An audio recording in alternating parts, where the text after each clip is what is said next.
தங்க நிறத்துக்குத்தான் தமிழ்நாட்டை எழுதி தரட்டுமா? உன் கண்ணு அழகுக்குத்தான் கன்னட நாட்டை வாங்கி தரட்டுமா? நீ பார்க்கும் பாதைக்காக பஞ்சாபையே கேட்கட்டுமா? நீ காட்டும் அன்புக்காக ஆந்திராவை கொடுக்கட்டுமா?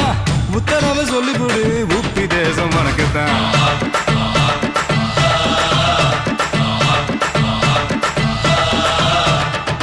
தங்க குணத்துக்குத்தான் தமிழ்நாட்டை எழுதி தரட்டுமா? உன் கண்ணு அழகுக்குத்தான் கன்னட நாட்டை வாங்கி தரட்டுமா?